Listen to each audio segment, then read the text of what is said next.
Dans la vie, dunya, notre but ultime en tant que musulmans est d'avoir l'acceptation d'Allah.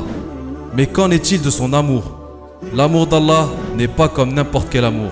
C'est l'amour du Créateur, le Tout-Puissant, et il n'a aucun égal. Mais savez-vous reconnaître si Allah vous aime? Vous aurez la réponse dans cette vidéo.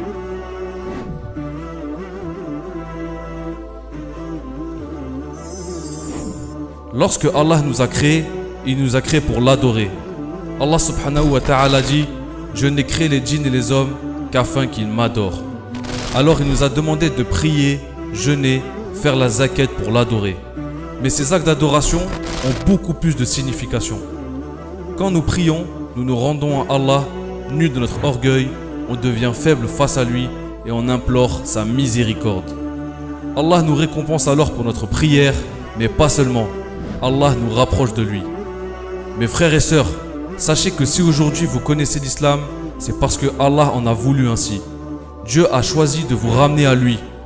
Allah dit: non, tu ne guides pas qui tu aimes, mais c'est Dieu qui guide qui il veut. Comprendre cette idée, mes frères et sœurs, est le premier pas vers l'amour d'Allah. Quand Allah aime un de ses serviteurs, il le distingue des autres.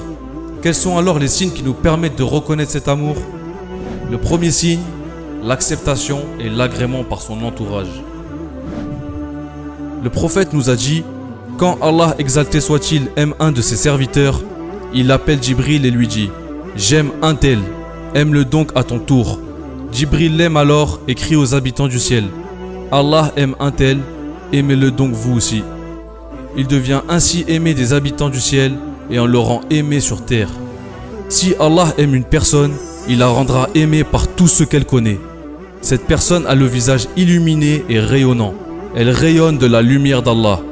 On demanda un jour à Al-Hassan al-Bari: pourquoi ceux qui prient la nuit ont-ils les plus beaux visages?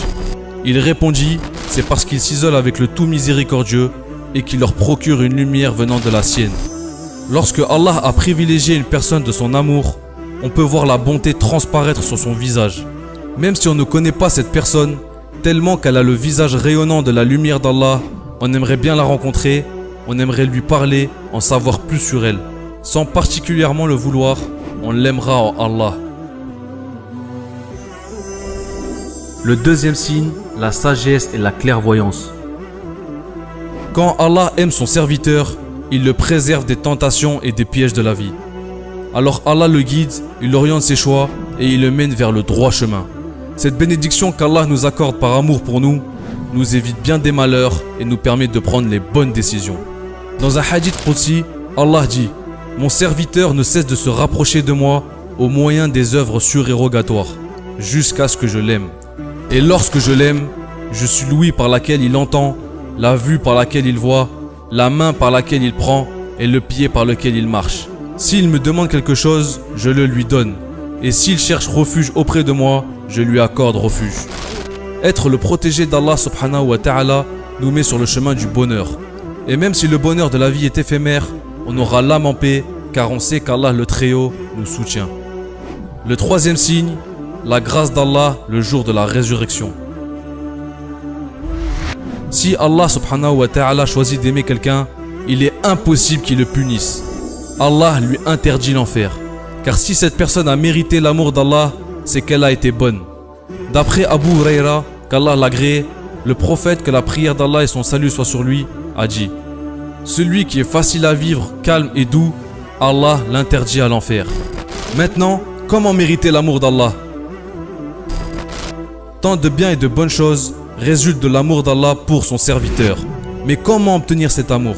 Comment réussir à plaire à Dieu et à gagner son amitié? Sachez qu'Allah ne nous donne pas son amour d'une manière aléatoire. L'amour de Dieu Tout-Puissant devra être mérité.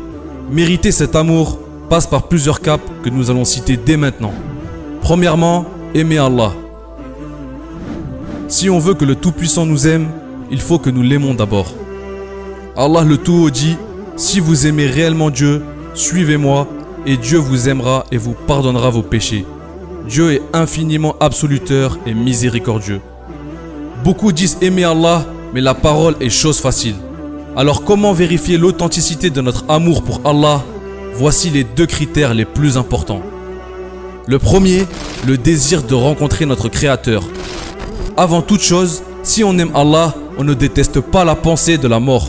Le compagnon Abu Moussa, qu'Allah soit satisfait de lui, a rapporté que le prophète Mohammed sallallahu alayhi wa sallam a dit « Celui qui souhaite rencontrer Allah, Allah souhaite le rencontrer. » Le deuxième critère, abandonner ses plaisirs qui vont à l'encontre de la parole du Tout-Puissant.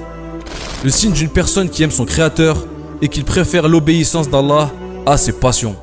Allah a dit « Mais s'ils ne te répondent pas, sachez alors que c'est seulement leur passion qu'ils suivent. Et qui est plus égaré que celui qui suit sa passion sans une guidée d'Allah? Allah vraiment ne guide pas les gens injustes. » Deuxièmement, suivre la sunna. Parmi les signes de la véracité de notre amour pour Allah est que l'on suit la sunna. Nous devons faire ce que le messager d'Allah nous a ordonné et s'éloigner de ce qu'il a interdit. Car Allah aime notre prophète et voudrait de nous qu'on l'aime aussi.